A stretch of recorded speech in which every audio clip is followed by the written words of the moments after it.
Remarquez, Jambres et Janès, quel était le test? Quel était le test final? Il nous était prédit que dans les derniers jours, l'Antichrist aura de la puissance. Quelle sorte de puissance? Il opérera de grands miracles. La Bible l'a-t-elle dit? Certainement qu'il en a opéré. Il a dit, il fera même descendre le feu du ciel. Pas vrai? Mais il n'y a pas un seul endroit dans la Bible où il est prédit que l'Antichrist guérira un malade. Parce qu'il ne le peut pas. Dieu est le seul qui puisse guérir. Je suis l'Éternel qui guérit toutes tes maladies. C'était là une épreuve de force entre le faux et le vrai. Quand il est descendu là-bas en Égypte, quand ils ont jeté leurs bâtons par terre et qu'ils sont devenus des serpents, ils ont fait la même chose. Jambres et Janès devant Moïse et Aaron. Puis, ils ont accompli des miracles. Et eux, ils ont fait la même chose. Mais ils pouvaient faire venir la plaie d'ulcère. Mais eux aussi, on était frappés. Et ils ne pouvaient pas en guérir. Et lorsque Moïse et Aaron ont montré qu'ils avaient le pouvoir de les ôter, que cela était prouvé, alors ils ont dit, ça, c'est le doigt de Dieu. Et aujourd'hui, la guérison divine est considérée comme venant du diable par beaucoup de penseurs modernes, que la guérison divine est du diable. C'est la puissance du Dieu tout-puissant, tout à fait, dans la foi d'un individu en un Seigneur Jésus ressuscité. Vous ferez, vous aussi, les choses que je fais, et vous en ferez même davantage, car je m'en vais à mon Père. Je serai toujours avec vous, jusqu'à la fin du monde. C'était leur carrefour du temps. On accomplissait des miracles. Dieu les a conduits à travers la mer Rouge, et il a ouvert la mer Rouge par la foi, Moïse et les autres. On accomplissait des miracles, et les gens savaient qu'ils étaient à la fin du temps, un carrefour. J'aimerais qu'on ait le temps de s'attarder là-dessus, mais nous avons d'autres carrefours à voir. Quand Abraham et Lot faisaient route ensemble, c'était un carrefour du temps. Abraham allait devenir l'héritier du monde et de toutes choses. Or, il était accompagné d'un membre d'église tiède et rétrograde, son neveu. Ils étaient parents par le sang. Il s'appelait Lot, un membre d'église tiède, moderniste, sur lequel le sang n'avait aucun effet. C'est vrai, c'est tout à fait un type d'aujourd'hui. Il y en a eu dans chaque âge. Il y en a aujourd'hui, ayant l'apparence de la piété, mais reniant ceux qui ont fait la force. Il y en a aujourd'hui. Voilà Lot qui était en chemin. Il avançait, religieux au possible. Mais quand est venue l'heure de l'épreuve de force, où il fallait faire preuve d'intelligence spirituelle, eh bien, cela remonte même plus loin, quand Caïn et Abel. Quand Caïn, un homme moderne, est venu à l'église et à l'autel, a bâti une église. Caïn avait bâti une église. Qu'est-ce que j'essaie de vous dire? Ce que j'essaie de vous dire, mon ami, c'est que le simple fait d'aller à l'église, de faire sa confession et de faire de bonnes œuvres ne vous sauvera jamais. Il faut que vous naissiez de nouveau. Et cela doit venir au moyen d'une révélation spirituelle. Regardez Caïn, si seulement vous pouviez. Regardez, il y a là deux garçons, tous les deux, Caïn et Abel. Nous allons laisser notre sujet de côté à ce moment-ci et revenir en arrière juste un instant. Prendre le cas de Caïn et Abel pour commencer. Et vous verrez à coup sûr qu'il y a toujours le pour et le contre, le vrai et le faux. Et c'est le cas aujourd'hui. Remarquez ceci, là, tous les deux, Caïn et Abel, les deux garçons ont bâti un autel à Dieu. Ils ont bâti une église pour le Seigneur. Eh bien, si le fait de faire partie d'une église, c'est tout ce que Dieu exige, il serait alors, il n'était pas non plus un communiste. Il s'est agenouillé et adoré le Seigneur. Pas vrai? Caïn a adoré le Seigneur avec sincérité. Si tout ce que Dieu exige, c'est la sincérité, il serait tenu de justifier Caïn. Mais telle voie paraît droite à un homme. Oh, permettez-moi de faire pénétrer ceci profondément dans votre cœur. Ne l'oubliez pas. La révélation spirituelle. Il n'y avait pas de Bible à cette époque-là. Ils étaient les seules créatures sur la terre. Mais par révélation, Abel a apporté un agneau, la foi. Caïn a apporté ses œuvres et son adhésion à l'Église. Et d'autres choses, il a bâti une église. Il s'est dit, certainement que Jéhovah aime tout ce qui est beau. Jéhovah, je suppose que les grands lys et tout, là, sur l'autel, comme vous le faites à Pâques. C'est probablement la dernière fois qu'on vous voit, jusqu'à Pâques de l'année prochaine. Qu'est-ce qu'il y a? Ce n'est pas le lys de Pâques que Dieu veut sur l'autel. C'est vous qu'il veut sur l'autel. Certainement, il a déposé là ses sacrifices. Il a déposé là les fruits des champs. Il a dit, Jéhovah, tu es beau. Si seulement vous aviez le temps de revenir en arrière, vous verriez que c'est la nature même de son papa, le diable. Mais c'est par la foi qu'Abel offrit à Dieu un sacrifice plus excellent que celui de Caïn, dit Hébreux 1, Hébreux 11 plutôt. Tenez, qu'est-ce qui s'est passé? Abel, par une révélation spirituelle, a vu que c'était le sang qui nous avait amenés dans les sphères mortelles, et non des fruits des champs. Certains prédicateurs continuent à penser qu'ils avaient mangé des pommes. Oh là là, très bien. Quoi qu'il en soit, si, je ne dis pas ceci pour plaisanter, je ne crois pas à la plaisanterie, mais si vous avez raison, mon ami et frère, c'est le fait de manger des pommes a fait prendre conscience aux femmes qu'elles étaient nues. Il vaudrait mieux passer des pommes à nouveau.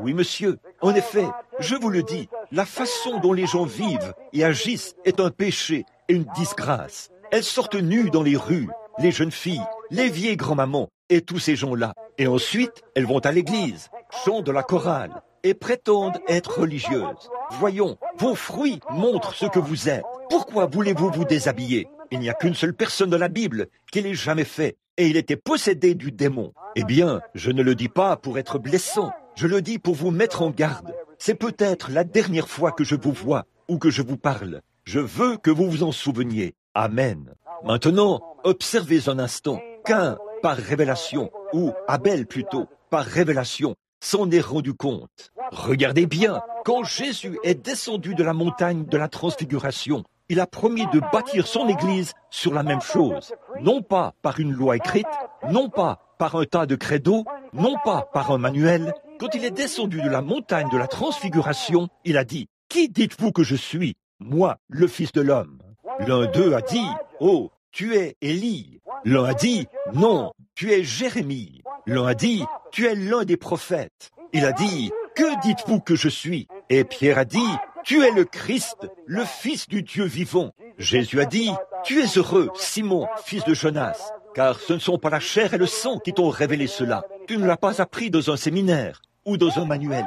Ce ne sont pas la chair et le sang qui t'ont révélé cela, mais c'est mon Père qui est dans les cieux qui t'a révélé cela. Et sur cette pierre, je bâtirai mon Église, et les portes du séjour des morts ne prévaudront pas contre elle. » Qu'est-ce? La révélation spirituelle que Jésus-Christ est le Fils de Dieu. Et la Bible dit, personne ne peut dire que Jésus est le Christ si ce n'est par le témoignage du Saint-Esprit. Quand le Saint-Esprit s'empare de vous et vous révèle qu'il est le Dieu lui-même, surnaturel, qui est ressuscité, alors vous prenez conscience de là où vous en êtes. Sinon, vous n'êtes jamais né de nouveau et vous ne le savez pas. Vous ne faites que suivre ce que maman a dit ou ce que le prédicateur a dit. Mais vous, qu'en pensez-vous? Ce ne sera jamais le cas tant que cela ne vous sera pas révélé. Nous sommes maintenant au carrefour du temps. Le chef de toutes choses est venu. Le temps, la fin de tous les temps est venue. Remarquez, l'éternité est la chose suivante. Quand Lot a choisi d'aller là-bas, où il faisait bon vivre,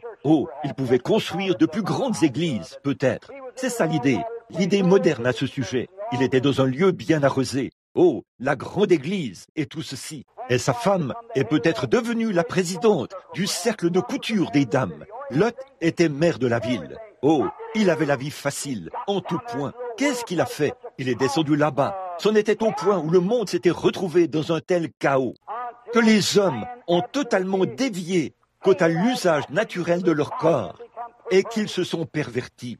La perversion devait être un signe de la fin. Et aujourd'hui, la perversion et l'homosexualité ont augmenté, au point que même 40% de notre gouvernement national est possédé de l'esprit de la perversion. C'est ce que rapportent les journaux. C'est vrai. De la Californie, je reçois des lettres que m'envoient des mères et tout, de partout là-bas, où les femmes sont devenues le dieu du monde. Et elles, ces espèces de dévergondées, amènent les hommes à se prosterner plus vite que toute autre chose au monde. Ces femmes qui portent des robes indécentes, corrompues. Et lorsque vous regardez vos émissions de télévision et tout, vous voyez certaines de ces filles qui sont là, vêtues de ce genre de choses, et vous vous mettez à vouloir les imiter, sans savoir qu'elles ont été mariées 4 ou 5 fois, et que certaines d'entre elles ne sont pas dignes d'être des paillassons. Et vous les prenez comme exemple, au lieu de l'humble Seigneur Jésus, qui est mort au calvaire pour vous sauver du péché. Faites votre choix aujourd'hui. Amen.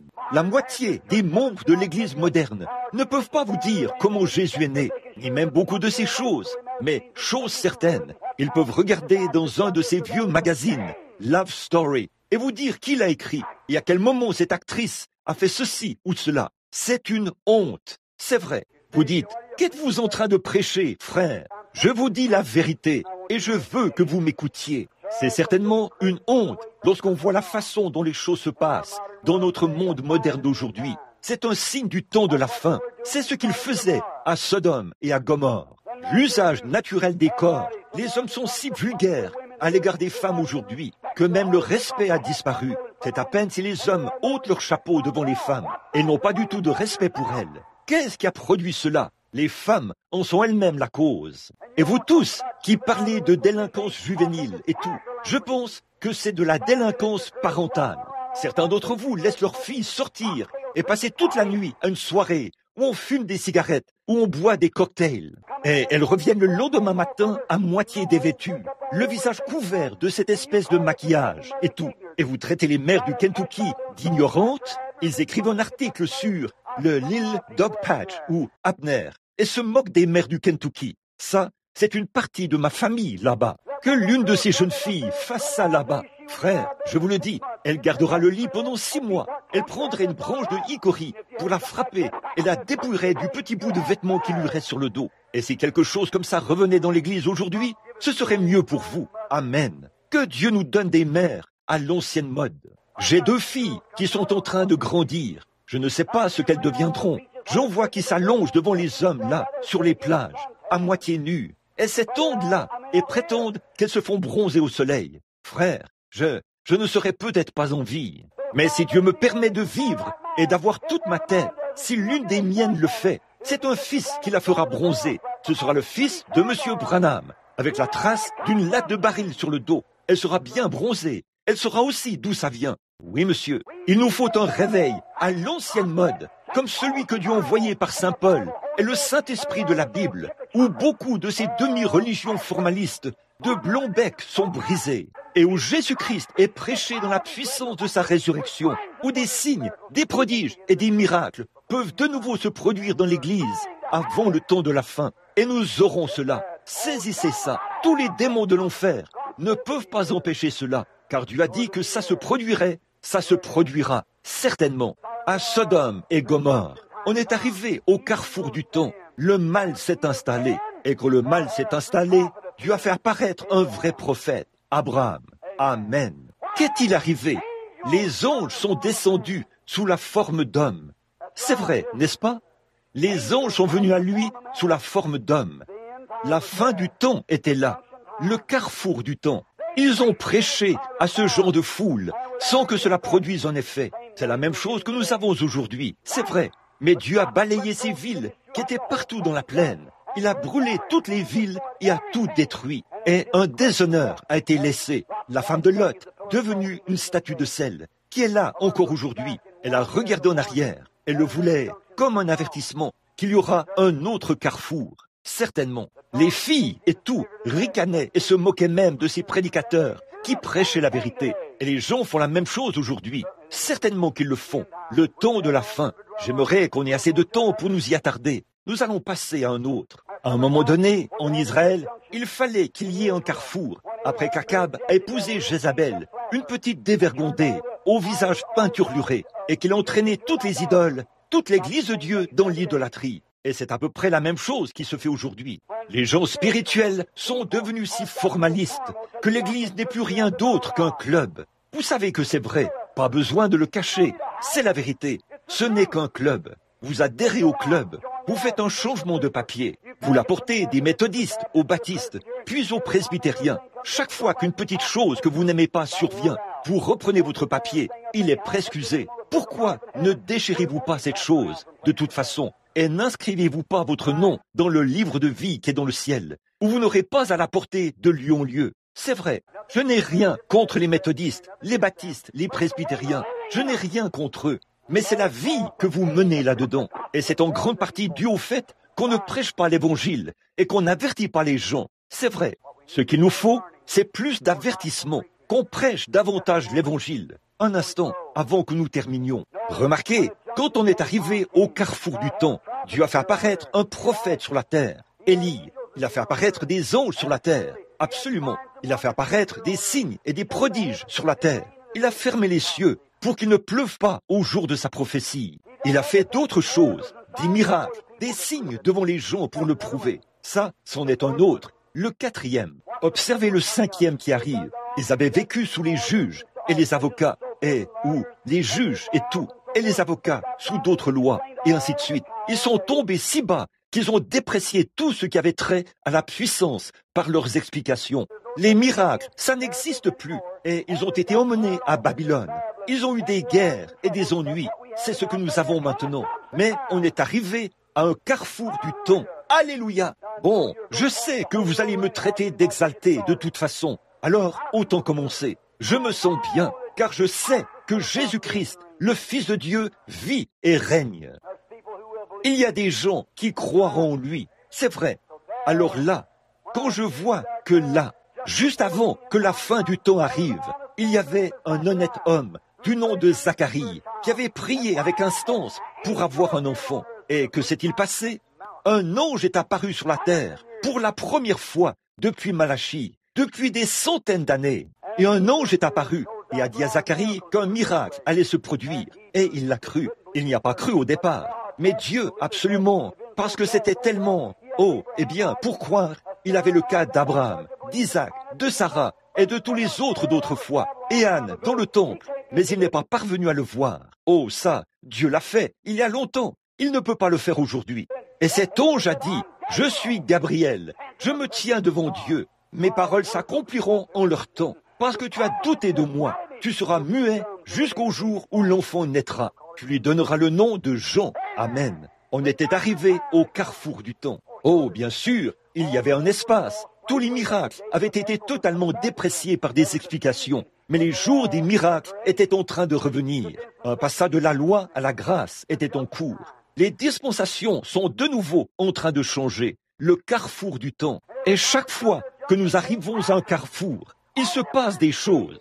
L'Omnipotent parle. Des choses miraculeuses se produisent. Certainement, Dieu a parlé. Et une femme qui avait largement dépassé l'âge d'avoir un enfant en a eu un. Et plus tard, lorsqu'il a nommé, écrit Jean sur l'ardoise, l'ange du Seigneur l'a guéri. Il a obtenu la guérison divine.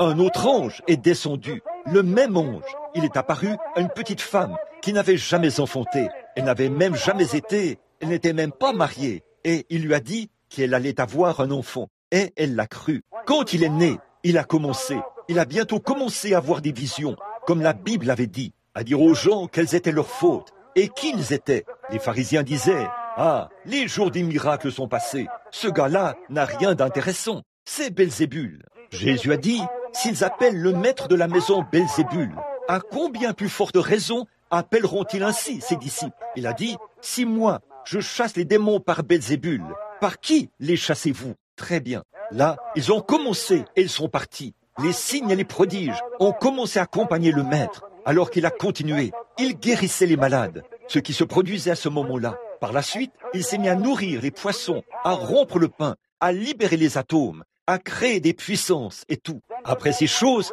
il s'est mis à ressusciter les morts. Les miracles se sont mis à se produire de plus en plus vite, et plus vite, et plus vite, et plus vite, alors qu'on arrivait au carrefour du temps. C'est la même chose qui se produit aujourd'hui. L'heure vient où ce monde sera ébranlé par la puissance de Dieu. C'est vrai. Et vous voyez cela se produire sous vos yeux en ce moment.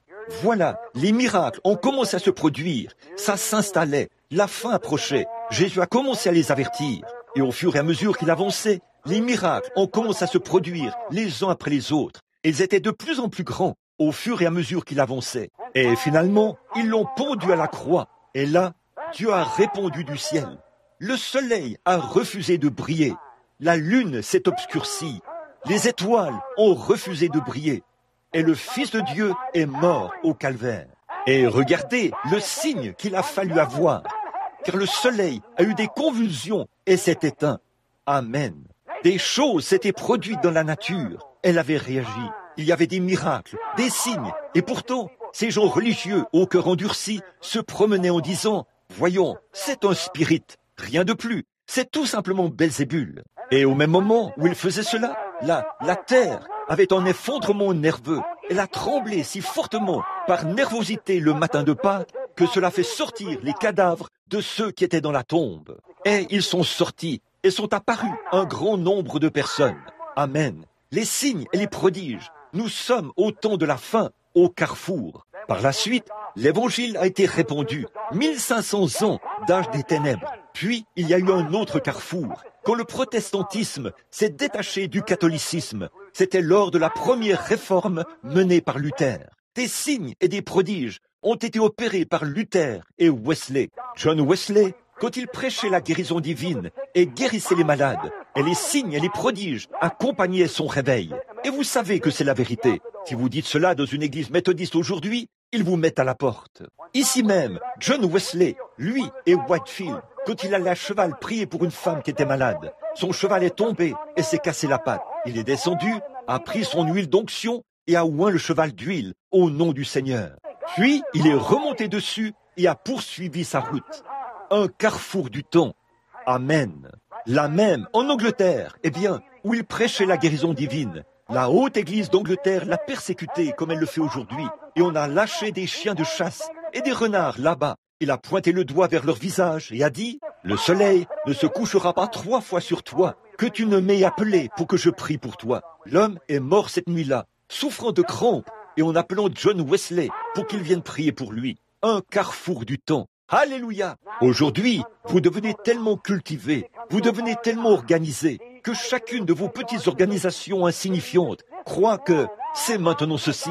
Et là, je fais partie de ceci, je fais partie de cela. Oh, pauvre et misérable que vous êtes, si c'est là la seule chose que vous avez à laquelle vous accrochez, que Dieu soit miséricordieux envers votre âme pécheresse. Le temps est venu où les membres du clergé sont devenus des sortes d'acteurs dans un sketch. Qu'est-ce qui se passe aujourd'hui? Ils n'ont pas la religion à l'ancienne mode qu'ils avaient autrefois. Aujourd'hui, il y a trop d'évangélisme à la Hollywood. Un petit efféminé aux cheveux manucurés se lève et un groupe de femmes dont les boucles d'oreilles pondent comme des étriers du diable, avec assez de peinture sur le visage pour peindre une grange et les cheveux coupés. Et autrefois, c'était un péché parmi vous, les gens de la sainteté. Que s'est-il passé? Vous couriez bien. La Bible dit toujours que c'est un péché. C'est vrai. Mais, oh là là, vous, les saints, vous vous coupez les cheveux. Et vous, oh, vous faites toutes ces choses. Bon, ne vous mettez pas en colère. Si ça vous rend malade, avalez cela quand même. Ça vous fera du bien. C'est vrai. Oh, vous, les pentecôtistes, vous étiez autrefois très saints. Mais que s'est-il passé? Vous couriez bien. Paul a dit, qu'est-ce qui vous fait obstacle? Si c'était un péché autrefois, c'est un péché maintenant. Le diable n'est peut-être plus à la mode, mais il n'a pas cessé ses activités. Il est encore très actif. C'est vrai, vous savez que c'est la vérité. Pas besoin de vous agiter à ce sujet. Vous savez que c'est la vérité. Oui, monsieur. Mais qu'est-ce que c'est? C'est un signe du temps de la fin. Bon, encore là, les pasteurs, le brave frère, un prédicateur méthodiste de mes amis, le brave frère Sturgeon, avait l'habitude de chanter ceci. On a levé les barrières. On a levé les barrières. On a fait des compromis avec le péché. On a levé les barrières. Les brebis sont sorties. Mais comment les boucs sont-ils entrés? Oui, vous avez levé les barrières. C'est ça le problème. Le vieux John Smith s'était levé alors qu'il avait près de 90 ans et qu'on devait le porter jusqu'à la chaire. Il avait prêché une courte prédication, seulement 2h30. C'était le temps maximal qu'il pouvait prêcher dans une église méthodiste. Et il a dit, « Oh, quelle honte !» Il a dit, « Mon cœur brûle au-dedans de moi, car les filles de l'église méthodiste sont devenues si ignobles qu'elles portent des bagues en or aux doigts. Qu'est-ce qu'ils penseraient aujourd'hui alors qu'elles portent des shorts? Oh là là! Oh Dieu! Sois miséricordieux! Ne voyez-vous pas ce que je veux dire? Ce n'est pas étonnant qu'il y ait des gens comme ça et de telles prédications afin de faire lever les barrières. Ils font des compromis et ils cherchent des membres plutôt que d'être en communion avec Christ. Et la chambre haute où nous avions l'habitude d'aller prier. Et vous, les méthodistes et les baptistes, à l'ancienne mode, vous tombiez par terre à cause du Saint-Esprit, au point qu'il vous jetait de l'eau sur le visage et vous éventait avec un éventail. Et vous, les vieilles mamans et les vieux papas, vous le savez. Mais aujourd'hui, oh là là, non, osez le faire. Non, il ne le ferait pas. Oh là là, non, il ne croirait pas à ça. C'est vraiment dommage que vous ne le fassiez pas. Vous devriez revenir à l'ancienne manière de faire. Mais aujourd'hui, vous avez levé les barrières. Et voyez-vous ce que vous avez obtenu? vous avez fait éclore une bande d'incrédules, des prédicateurs d'un évangile social, qui ont de l'instruction au lieu du salut, et qui font des compromis avec le monde. C'est vrai. Vous dites, prédicateurs, pourquoi êtes-vous si dur à ce sujet? Il est temps d'être dur. C'est vrai. Il est temps de dire la vérité. Malheur à l'homme. Pourriez-vous imaginer Jean-Baptiste, rempli du Saint-Esprit, lorsqu'Hérode, qui vivait avec la femme de son frère Philippe, s'est présenté là? Je peux entendre les diacres venir dire, ne prêche surtout pas sur le mariage et le divorce. Bon, je vais te dire qui il est. Il a pris à son frère Philippe. Le brave Jean, rempli du Saint-Esprit, pouvait-il se taire avec cette vieille peau de mouton enroulée autour de sa poitrine velue? Il s'est avancé là et a dit, il ne t'est pas permis de la voir pour femme. Amen. Ô Dieu, donne-nous encore plus d'hommes comme ça, des hommes qui appelleront les choses par leur nom. Noir, c'est noir, et blanc, c'est blanc. Des hommes qui prêcheront l'évangile sans compromis, le vieil évangile rugueux de Jésus-Christ, et qui croiront que cette bonne vieille Bible à la couverture noire est la vérité, et qui prendront Jésus-Christ comme sauveur. Il se produira des choses, les miracles reviendront dans l'Église, et vous savez que c'est vrai. Le temps de la fin, les prédicateurs sociaux ont commencé à dire « Oh, les jours des miracles sont passés. Ça n'existe pas, ça. C'est absurde. » Mais Dieu est de nouveau entré en scène. L'Omnipotent est en train de parler. Les malades sont guéris. Les aveugles voient. Les sourds entendent. Les infirmes marchent. Les démons sont chassés. La puissance est venue. Le Saint-Esprit est en train de mettre des dons dans l'Église. Il se manifeste. Les hommes ont des visions. Des prophètes apparaissent. Qu'est-ce que c'est? C'est le temps de la fin. Nous sommes au carrefour. Et si, lors de sa venue, pour régler la question du péché, Jésus-Christ a produit les choses qu'il a produites ce jour-là, et souvenez-vous, des dizaines de milliers de personnes avaient rejeté cela. Des millions de personnes avaient rejeté cela. Et il y aura des dizaines de millions de personnes qui rejetteront cela. Et maintenant que le diable est relâché avec toute la puissance de l'enfer, à combien plus forte raison viendra-t-il avec ses imitations et ses faux semblants? Ce qui arriva en ce temps-là arrivera de même aujourd'hui. Nous sommes au temps de la fin. Dieu opère des signes et des prodiges. Vous, les chrétiens, qui avez fait profession sans être possédés par le Saint-Esprit, pourquoi ne pas laisser tomber votre obstination et venir à Dieu pour être régénéré et naître de nouveau de l'Esprit de Dieu? Si dans votre cœur, vous ne croyez pas au miracle, vous ne croyez pas que Dieu fait ces choses aujourd'hui, si Dieu est toujours Dieu, il doit être le même Dieu. S'il a perdu sa puissance, il est un Dieu mort. À quoi vous sert le Dieu d'Élie? Posez-vous la question. À quoi vous sert le Dieu de Moïse s'il est mort? À quoi vous servira le Dieu d'Élie s'il est mort? S'il n'est pas le même, alors il est quelque chose d'historique. Mais il n'est pas un Christ historique, il est un Christ ressuscité. Et toute la puissance et toute la plénitude qu'il a jamais eue, il vit aujourd'hui parmi nous, maintenant même, le même hier, aujourd'hui et éternellement. Amen. Nous sommes au carrefour du temps. Nous nous attendons à ce que tout se produise. La nervosité, le monde tremble. Et les prédicateurs disent, eh bien, vous savez, c'est étrange que la médecine reconnaisse ces choses et qu'elle écrive des articles à ce sujet. Eh bien, le journal est rempli d'articles sur des miracles qui se produisent. De quoi s'agit-il? Eh bien, je vous le dis, le Dr Jones. Ah, eh bien, parlons de la guérison divine. Eh bien, nous allons voir ce que Moody en a dit. Moody était très bien, il était très bien pour son jour, mais ça ne marchera pas aujourd'hui. Un savant français a prouvé par la science, il y a 300 ans, la science, la modernité, il a prouvé que si jamais un homme atteignait la vitesse vertigineuse de 50 km à l'heure, la gravitation l'élèverait de la Terre. Pensez-vous qu'aujourd'hui, la science se référerait à cet homme? Nous allons à 2500 km à l'heure aujourd'hui et nous continuons d'aller de l'avant parce que la science mange de cet arbre de la connaissance. Et nous sommes là, les prédicateurs. Oh, la connaissance pourra se rendre jusqu'à un certain point, puis elle ne sera plus valide. Mais l'arbre de vie n'a pas de fin. Nous disposons de ressources inexploitées et vous avez peur d'avancer et de prendre Dieu au mot. Peu m'importe si vous voulez. Moody était très bien. En son temps, il était comme ce savant. Mes frères, nous ne nous déplaçons pas en charrette à bœufs. L'Église du Dieu vivant s'avance vers l'avion à réaction. Nous avançons sur la route avec des signes et des prodiges. Et nous ne faisons que commencer. L'Omnipotent est en train de parler. Les choses miraculeuses se produisent. Pourquoi n'entrez-vous pas et ne venez-vous pas avec nous? Nous serons heureux de vous avoir parmi nous et de vous appeler notre frère, notre sœur. Je ne veux pas dire que vous ne l'êtes pas, dans un sens, mais je veux que vous ayez part à la bénédiction. La Bible dit qu'un jour, des choses apparaîtront sur cette terre, des maladies et tout ça, et les gens seront frappés par de tels fléaux que leur chair même se décomposera et tout. Mais la Bible dit, ne t'approche pas d'aucun de ceux qui ont le sceau de Dieu sur le front. Et le sceau de Dieu est le baptême du Saint-Esprit. Or, vous, les frères adventistes, je ne veux pas vous contredire. Vous déclarez que c'est le 7e jour.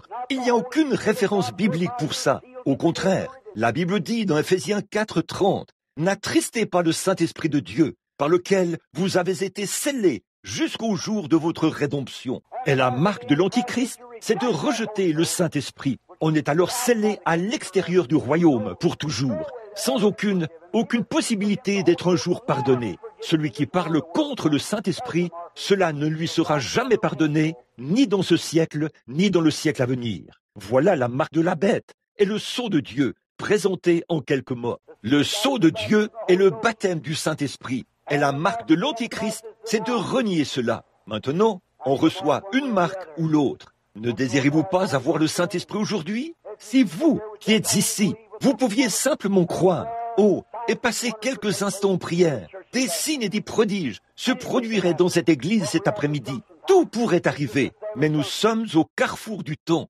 C'est maintenant le 7e carrefour. Quel est le prochain, frère Branham? Nous allons dans le millénium. C'est vrai, le temps s'arrêtera à ce carrefour, et l'éternité commencera pour nous. Et plus jamais, s'ils ont connu toutes ces choses, alors que toute l'histoire du monde se termine dans cette grande scène. Qu'est-ce qu'il y a? Qu'est-ce qui rend les gens si nerveux? Pourquoi même des psychiatres viennent-ils pour qu'on prie pour eux? Pourquoi le monde est-il dans un âge nerveux, un âge névrosé, où les gens n'ont aucune patience? Roum, à 140 km à l'heure. Ils s'attardent 2 heures dans des débits d'alcool avant de rentrer chez eux. Ils écrasent les gens. Qu'est-ce qu'il y a? Comment se fait-il que tout le monde soit si pressé au point de ne pas pouvoir rendre visite à son voisin? Vous n'avez pas d'amis. Vous ne savez pas qui habite à côté de chez vous. Vous n'avez pas le temps de faire ceci. Vous êtes pressé. Qu'est-ce qu'il y a? Il y a une grande scène qui se déroule. C'est vrai. Et les nations qui ont une faim de lion sont en train de faire des ravages. Mais juste avant qu'ils soient capables de s'en emparer, Dieu prendra son Église. Un jour, j'ai observé une brave aigle, alors qu'elle était dans son nid, en train d'éveiller sa couvée. La Bible décrit comment elle procède. Je gardais le bétail dans un ranch. J'étais tout au sommet de la montagne. C'était au printemps. Je regardais dans mes jumelles en me disant, qu'est-ce que c'est là-haut? J'entendais beaucoup de piaulements et tout. C'était cette brave mère aigle qui sortait ses aiglons de ce vieux nid crasseux. C'est l'endroit le plus nauséabond que vous ayez jamais vu, là où il dépose la nourriture. Et ces pauvres aiglons ne connaissaient rien d'autre que leur vieux nid puant, et ils marchaient sur les épines et les chardons. Et cette brave mère les a mis sur ses ailes, puis elle est descendue dans la vallée, a étendu ses ailes, et tous ces petits aiglons se sont mis à courir partout. Je me suis dit, si ce n'est pas là un rassemblement religieux en campement à l'ancienne mode, je n'en ai jamais vu un. Le monde que l'on sort de son vieux nid crasseux, pardonnez-moi cette expression, mais un vieux nid du monde, où il n'y a que puanteur, vomissement et tout, souillure du monde, adultère, tabac, whisky et toutes les autres choses qu'on pourrait faire, des parties de cartes et tout, et des chrétiens, des gens qui professent être chrétiens, font ces choses. Et vous, les pentecôtistes, vous n'êtes pas à l'abri de ça. J'en ai vu parmi vous qui font la même chose. Ah, n'allez pas penser que parce que vous faites partie de l'église pentecôtiste, Dieu ne reconnaît pas plus l'église pentecôtiste qu'il ne reconnaît aucune autre église. Ce qu'il reconnaît, c'est la foi d'un individu en lui, c'est tout. Peu importe son église. Ne traitez pas. La poêle ne peut pas se moquer du chaudron. Maintenant, je vais vous dire une chose. Une fois qu'elle a eu déposé ses aiglons là-bas, ils avaient été dans ce vieux nid, et il n'avait connu rien d'autre que la vie dure et tout, comme c'est le cas pour le pêcheur. Mais quand il marchait sur ces petites herbes douces, il piaulait et faisait de petites culbutes. Il faisait de petites culbutes, les uns au-dessus des autres. Je me suis dit, si ce n'est pas une réunion à l'ancienne mode, je n'en ai jamais vu une. Ils étaient vraiment insouciants. Ils picoraient un petit bout d'herbe par ici et un petit bout par là. Je me suis dit, pourquoi sont-ils si insouciants? Observez la nature, vous verrez Dieu. J'ai remarqué que dès que cette brave mère aigle a déposé ses petits, elle est montée très haut dans les cieux, jusqu'au rocher le plus élevé qu'elle a pu trouver. J'ai braqué mes jumelles sur elle. Je l'ai regardée. Elle s'était posée là-haut. Sa stature, son grand corps majestueux. Elle faisait bouger ses plumes tout en regardant autour d'elle. Je me suis dit, tu sais quoi? Je me suis dit, cette pauvre petite aigle, je l'observais et son œil les observait. J'ai dit, maintenant Seigneur, qu'est-ce que tu veux me montrer à travers ceci? En observant la nature, vous pouvez voir Dieu. Si vous prêtez attention au mouvement de la nature, je me suis dit, c'est ça. Dieu a fait sortir son Église du vieux nid du monde. Il les a placés là, sur la terre de l'épouse, où ils ne font que pousser des cris et louer Dieu, passer des moments merveilleux et se réjouir dans les bons vieux rassemblements religieux en campement. Je me suis dit, eh bien, qu'en serait-il si un coyote surgissait? Puis j'ai tourné mes jumelles vers elle et j'ai vu ses yeux qui les surveillaient. Je me suis dit, c'est vrai Seigneur, tu as escaladé les remparts de la gloire et tu t'es assis là-bas, à la droite de Dieu. Il a l'œil sur le passereau et je sais qu'il veille sur moi. Il veille sur vous. Oh, son œil est là pour nous protéger. Quoi qu'il en soit, je me suis dit, si un coyote s'approchait, il se ferait arracher les yeux en un instant. C'est vrai. Alors, pourquoi vous faire du souci tant et aussi longtemps que son œil est sur vous et qu'il veille? Passez simplement de bons moments et soyez dans la joie. Rendez gloire à Dieu. Traitez votre prochain comme il faut. Vivez comme il faut. Agissez comme il faut. Conduisez-vous comme il faut. Soyez un vrai chrétien et ne soyez pas liés par la peur. En vous demandant ce qui va arriver, ça ne change rien pour vous. Vous irez dans l'enlèvement. C'est vrai, mort ou vivant, vous irez dans l'enlèvement de toute façon. Même la mort ne peut pas nous séparer de l'amour de Dieu qui est en Christ. Puis, au bout d'un moment, je suis resté là pendant 1 heure, étendu sur un rondin comme ceci, à observer. Et tout à coup, j'ai entendu un petit coup de tonnerre, au loin. Un orage venant du nord a commencé. La pluie est descendue en vitesse et le ciel est devenu vert. Les coups de tonnerre ont retenti et j'ai vu cette brave mère lever la tête. Elle avait flairé l'orage et lorsqu'elle l'a fait, elle a poussé un grand cri et la voilà qui est arrivée. Elle a crié aussi fort qu'elle le pouvait et tous ces petits aiglons se sont rassemblés comme ça. Elle a déployé ses grandes ailes et chaque petit aiglon a planté ses pattes dans ses plumes comme ça et s'est agrippé à sa mère par son bec comme ça. Cette brave mère a soulevé ses aiglons qui étaient sur ses ailes comme ça alors que l'orage descendait de la montagne. Elle s'est frayé un chemin à travers ce vent qui soufflait à 100 km à l'heure. Elle est entrée directement dans la fente de ce rocher. Et je me suis dit, oh Dieu, un jour tu viendras, accroché aux ailes de la croix. Nous passerons à travers les orages de la vie.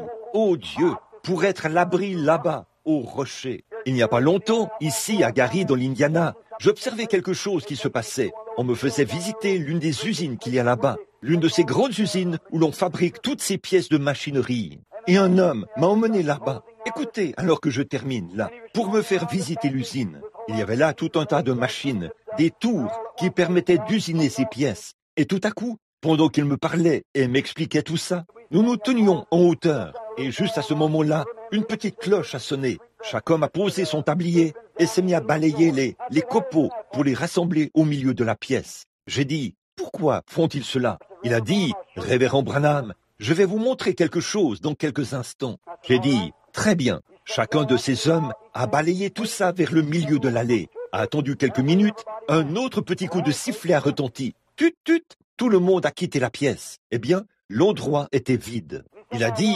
maintenant, regardez bien. Et il a appuyé sur un bouton. Et il a appuyé sur le bouton. J'ai entendu venir quelque chose qui faisait rou, rou, rou, rou, tout là-bas au fond. Je me suis dit, qu'est-ce que c'est? Il a dit, attendez un instant. Et quand il est arrivé, il a dit, reculez-vous. Je me suis reculé comme ceci. Et un gros aimant est arrivé là. Et s'est descendu vers le sol à environ 30 ou 50 centimètres du sol. Et chacun de ces copeaux s'est accroché directement sur cet aimant, comme ça. Et cela est retourné là-bas, à l'intérieur. On l'a démagnétisé et ces copeaux sont tombés dans le cubilo pour qu'on en fasse de nouveaux matériaux. J'ai dit « Alléluia !» Il a dit « Mais qu'est-ce que vous avez ?» J'ai dit « Je me sens vraiment bien, c'est tout. » Il a dit « De quoi parlez-vous ?»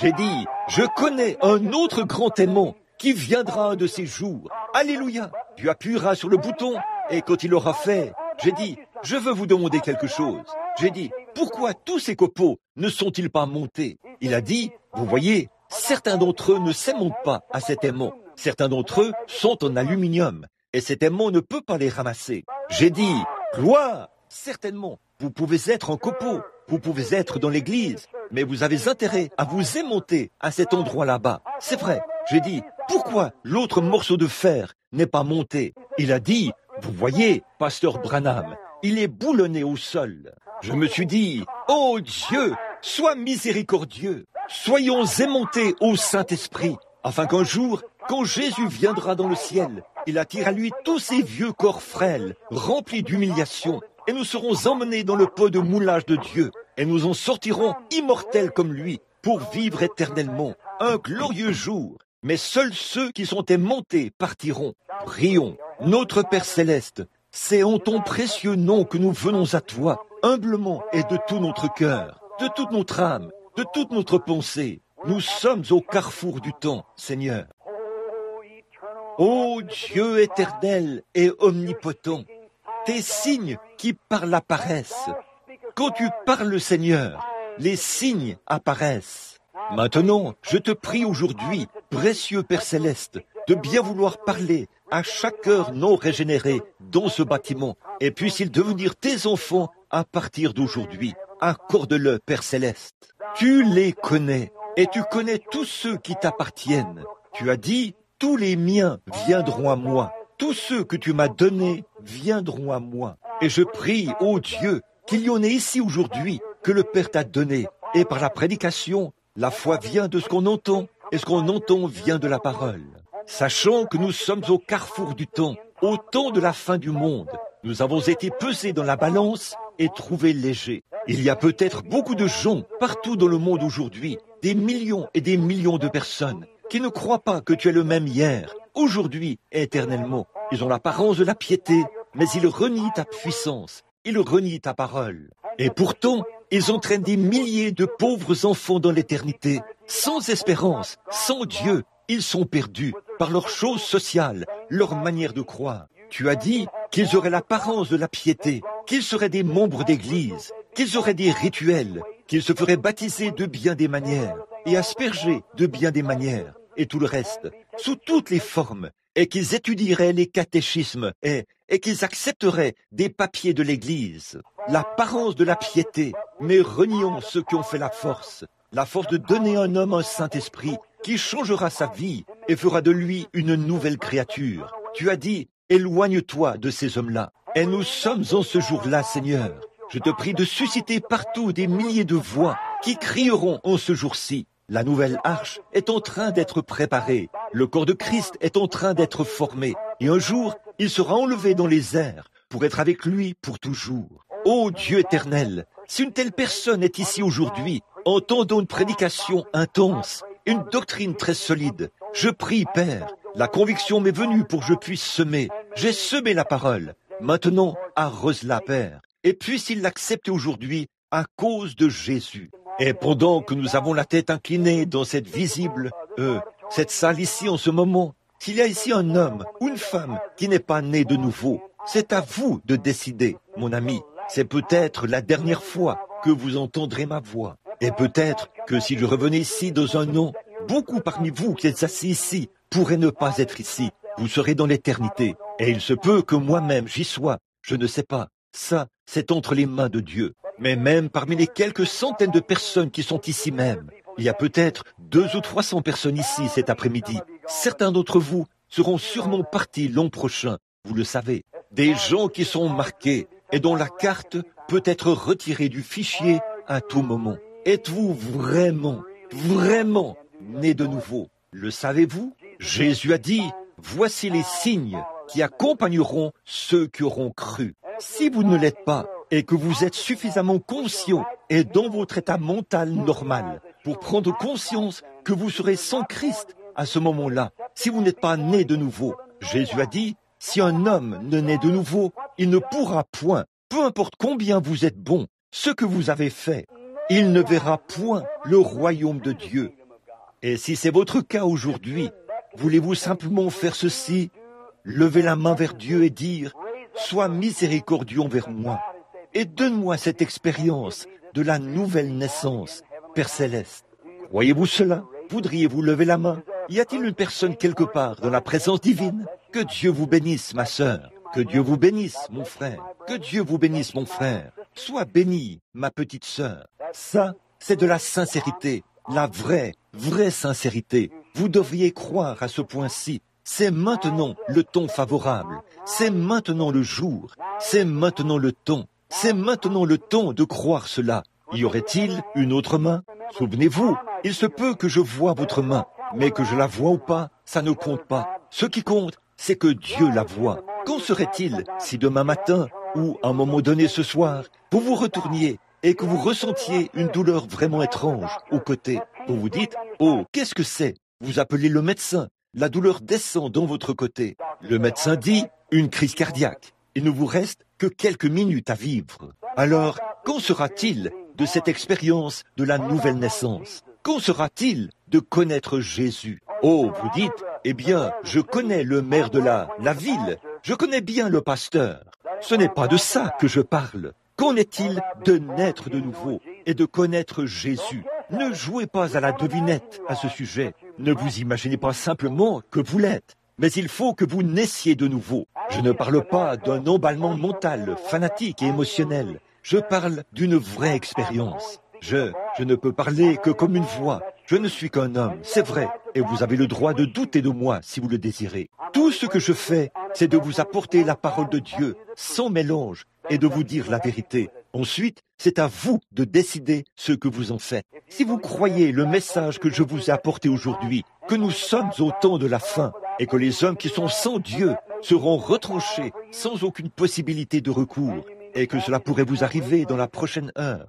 Donc, vous n'allez pas me dire que vous ne voulez pas lever la main pour dire «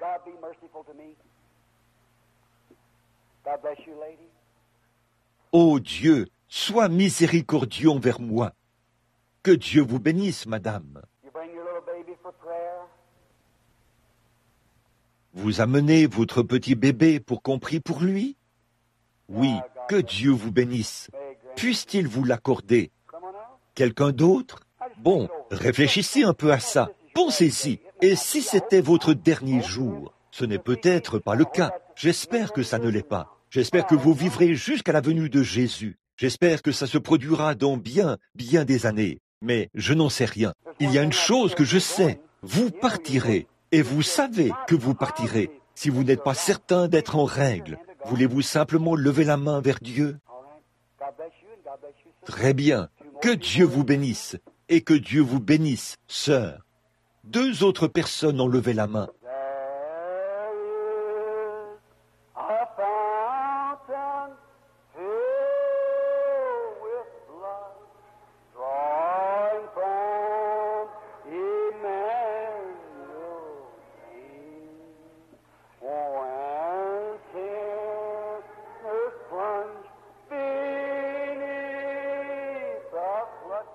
Maintenant, souvenez-vous, qu'est-ce qui lui arrive?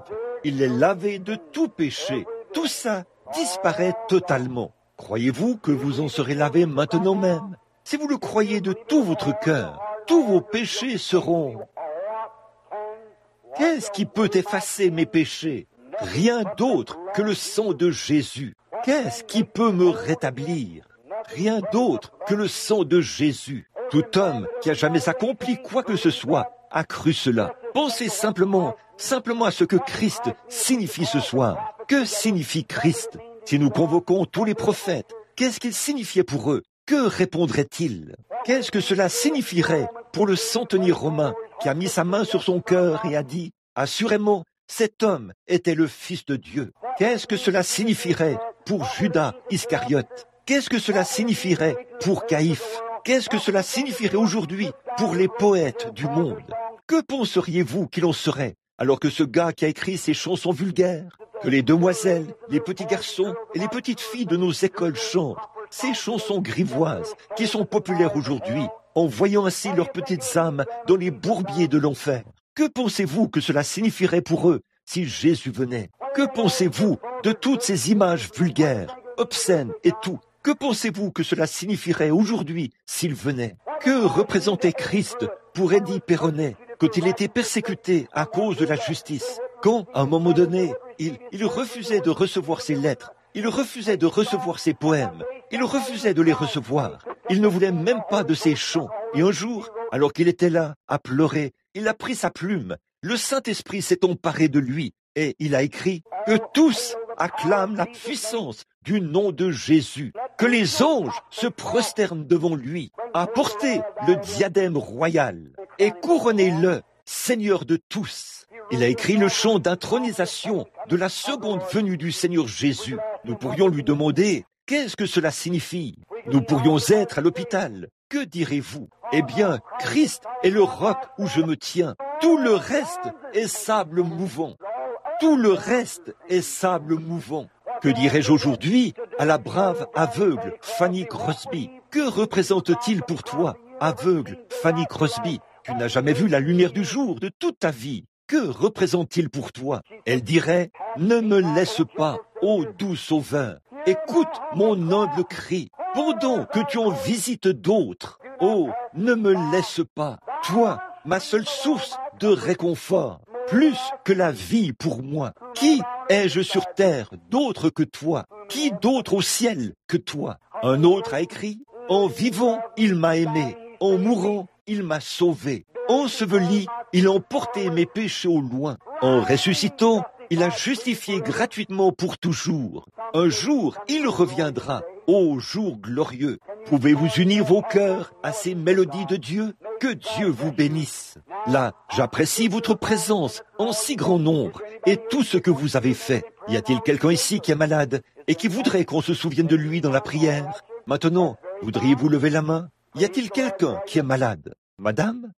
Très bien, monsieur. C'est très bien. Gloire au Seigneur pour vous. Maintenant, le même évangile du salut du Seigneur Jésus-Christ que je vous ai prêché ici, qui ôtera de vous tout péché, ôtera de vous toute maladie. Il a été blessé pour nos péchés. C'est pour ça que je prêche ces choses que je prêche. C'est par ces meurtrissures que nous avons été guéris. Jésus a dit dans la Bible, écoutez ce que Jésus a dit. Jean 3, comme Moïse éleva le serpent d'airain dans le désert, il faut de même que le Fils de l'homme soit élevé. Pourquoi Moïse a-t-il élevé le serpent d'airain? Parce que les gens murmuraient et redevenaient des rétrogrades, qu'ils parlaient contre Dieu et contre le serviteur de Dieu, qu'ils se faisaient mordre par des serpents, qu'ils étaient malades et se mouraient. Cela était élevé pour le pardon de leurs péchés et pour la guérison de leur corps. Et Jésus a dit, de même que Moïse éleva le serpent d'airain, il faut de même que le Fils de l'homme soit élevé, pour la même raison. Et aujourd'hui, il a été blessé pour nos transgressions, et c'est par ces meurtrissures que vous avez déjà été, au passé, guéris. Pouvez-vous croire cela? Pouvez-vous accepter cela? Votre cancer vous quittera, votre tumeur disparaîtra, votre cécité disparaîtra de vos yeux, et votre surdité de vos oreilles. Peu importe ce que c'est, il le fera si vous croyez. Vous croyez cela? Où est le pasteur? Venez ici, pasteur. Je veux que vous restiez avec moi pendant la prière. Combien de ministres ici croient à la prière pour les malades? Levez la main. Eh bien, que Dieu vous bénisse. Je ne savais pas qu'il y avait autant de prédicateurs ici. C'est très bien. Je me disais que vous étiez un beau groupe de personnes. Mais oh, c'est très bien. Que Dieu vous bénisse. Je me demande si vous voudriez bien vous joindre à moi aujourd'hui pour prier pour ces gens qui sont malades et affligés. Vous qui êtes malades, levez la main encore une fois pour que les pasteurs voient où vous êtes assis. Vous les pasteurs, vous voyez où ils sont assis? Ceux qui sont près de vous, levez-vous de votre siège, pasteur, et tenez-vous là, face à l'assemblée. C'est ça, c'est très bien. Tenez-vous là et faites face à votre assemblée. Unissons-nous aux prières. Pasteur, venez près de nous ici. Écoutez, si vous êtes ici aujourd'hui et que vous vous êtes décidé pour Jésus-Christ, Si vous avez dit que vous voulez être remplis du Saint-Esprit, regardez ces pasteurs. Ils sont ici aujourd'hui parce qu'ils croient à cet évangile que nous prêchons. Ils sont ici parce qu'ils aiment le Seigneur Jésus. Ils sont ici parce qu'ils croient à cet évangile. Et si vous voulez vous approcher de Dieu, si vous voulez le baptême du Saint-Esprit, quelqu'un qui restera avec vous et priera avec vous jusqu'à ce que vous y arriviez, alors allez à leur église. Vous savez qui ils sont. Ces pasteurs qui sont debout ici, ce sont des hommes qui craignent Dieu. Ils sont d'ici, quelque part dans le voisinage. Vous les connaissez. Ce sont tous des enfants de Dieu. Donc, allez à l'église la plus proche ou à l'église de votre choix et mettez-vous en règle avec Dieu. Faites-le. Et chacun de ces hommes croit à la guérison divine. Sinon, ils ne seraient pas debout. Ils n'en ont pas honte. Ils se tiennent ici aujourd'hui pour prendre position et dire « Je suis un homme qui croit à la guérison divine. Je prie pour les malades. Ces hommes de Dieu, je les apprécie et je les aime de tout mon cœur. Et je prie que Dieu bénisse vos ministères, mes frères. Puissent-ils croître 2 fois plus que ce qu'ils sont maintenant. Puissiez-vous gagner beaucoup d'âmes à Christ et que de grands signes de guérison et des prodiges se produisent dans vos églises ici, alors que vous prêchez et que vous prenez position pour ce message du plein évangile. Bon, maintenant, courbons tous la tête pour prier. Que le Seigneur Dieu envoie ses bénédictions sur chacun de vous. Notre Père Céleste, nous te remercions pour ceux qui ont levé la main tout à l'heure, pour signifier qu'ils désirent naître de nouveau. Ils voulaient recevoir le baptême du Saint-Esprit, être scellés dans le royaume de Dieu. Maintenant, ici même dans le voisinage et dans les environs, là d'où viennent ces gens, voici des pasteurs, tes bergers, Seigneur, qui paissent leurs troupeaux et se tiennent ici sans honte, mais avec assurance dans la présence de Dieu, pour que les gens sachent qu'ils croient à ce merveilleux vieil évangile. Ils croient au baptême du Saint-Esprit. Ils croient à la seconde venue de Christ.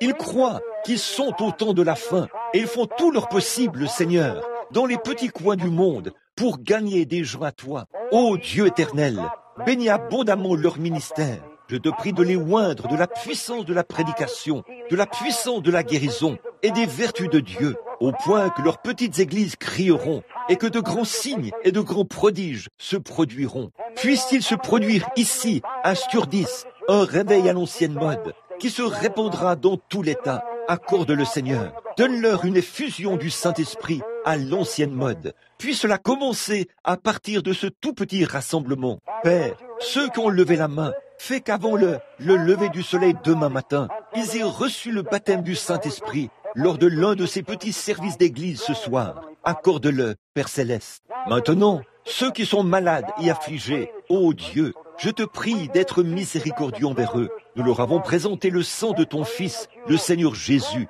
et nous te prions d'accorder maintenant à leur foi de s'élever, et que même avant qu'ils quittent ce bâtiment, que chacun d'eux soit guéri des maladies qu'ils ont. Ô Seigneur, environ 8 ou 10 personnes ont levé la main, ou plus, pour signifier qu'ils veulent qu'on se souvienne d'eux dans cette prière pour les malades. Et je te demande de tout mon cœur, alors que ton serviteur se tient ici, face à cet auditoire, et que ces gens sont dans la présence de Dieu, que le Saint-Esprit descende comme un vent impétueux et qu'il oigne ce petit groupe de gens, Père, et que les puissances qui ont ressuscité Jésus de la tombe arrachent rapidement les ténèbres autour d'eux, afin qu'ils se lèvent et soient rétablis. Accorde-le, Seigneur, alors que des hommes de renom sont là, en train de prier, pendant que nous t'adressons cette prière, au nom du Seigneur Jésus-Christ. Alors que vos têtes sont inclinées, et que vos cœurs sont inclinés, que vos cœurs humbles s'attendent à Dieu. Je veux que vous chantiez ce cantique avec moi, très lentement là,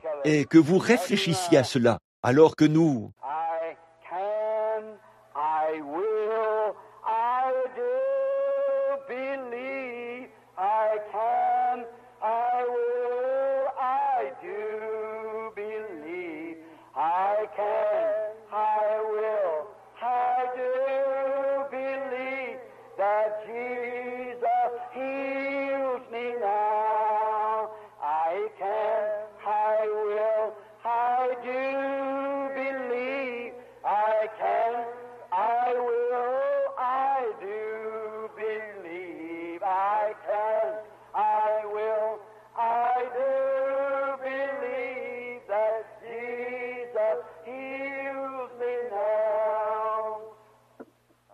Croyez-vous cela? Si vous croyez cela, levez-vous en guise de témoignage pour dire « J'accepte maintenant Jésus-Christ comme mon guérisseur.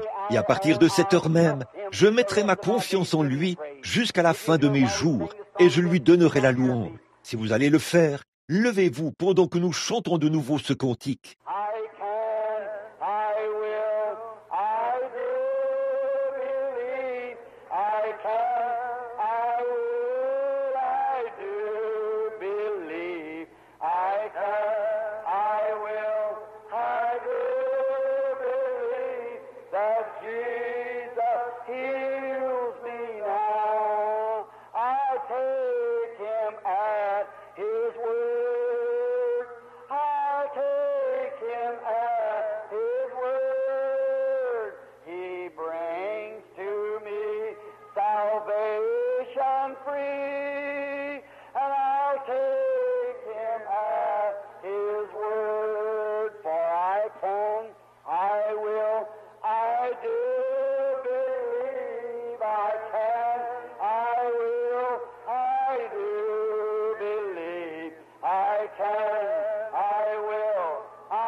N'est-il pas merveilleux? Vous l'aimez, n'est-ce pas? Maintenant, il y a les méthodistes d'un côté, les baptistes de l'autre, les presbytériens, les luthériens, les pentecôtistes. Je veux que pendant que nous chantons, n'est-il pas merveilleux? Vous vous tourniez pour serrer la main à votre voisin. Un instant, nous n'avons pas terminé. Le service n'est pas encore terminé. Mais serrez-leur simplement la main à votre voisin pendant que nous chantons des cantiques. Quel bon cantique connaissez-vous ici? Un qui est vraiment bon, frère. Un bon cantique, n'est-il pas? Très bien. Entonnez-le pour nous, frère. Très bien. Serrez-vous la main les uns les autres.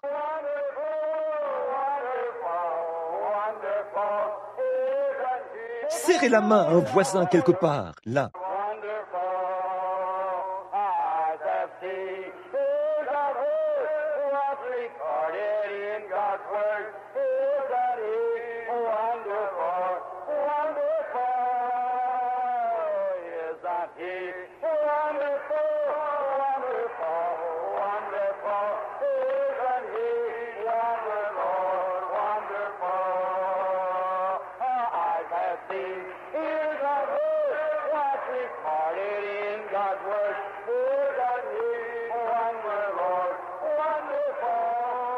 Maintenant, disons « Gloire au Seigneur ». Bon, écoutez, quand on voit des hommes grands et forts comme vous, et des femmes grandes et fortes comme vous, je ne pense pas que vous puissiez dire « Gloire au Seigneur ». Disons « Gloire au Seigneur ».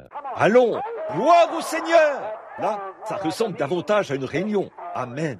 Oh là là, je sais que vous dites, comme ce prédicateur un matin, il a dit, « Pourquoi as-tu crié si fort pendant ta prédication ?» Il a dit, « Mon chéri, ce que je n'ai pas eu par les éclairs, je l'ai comblé par le tonnerre. » Mais il faut avoir l'éclair pour produire le tonnerre. Amen. N'est-il pas merveilleux? Que le Seigneur vous bénisse.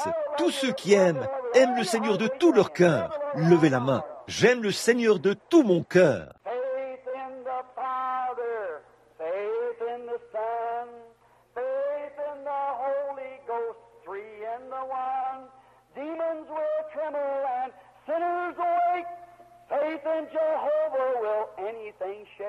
Pas vrai? Si vous avez la foi, ayez foi en Dieu, a dit Jésus quand il était ici sur terre. Ayez foi en Dieu, ayez foi en Dieu. Avancez vers la victoire. Très bien. Est-ce que je suis content d'avoir passé du temps ici avec vous et j'apprécie toutes vos belles choses. Que Dieu vous bénisse et que Dieu bénisse notre brave pasteur. Et maintenant, alors que nous courbons la tête partout dans l'auditoire, nous allons prier de nouveau. Alors que vous courbez la tête, je remets le service maintenant au pasteur, frère Jackson. Très bien, avec la tête inclinée.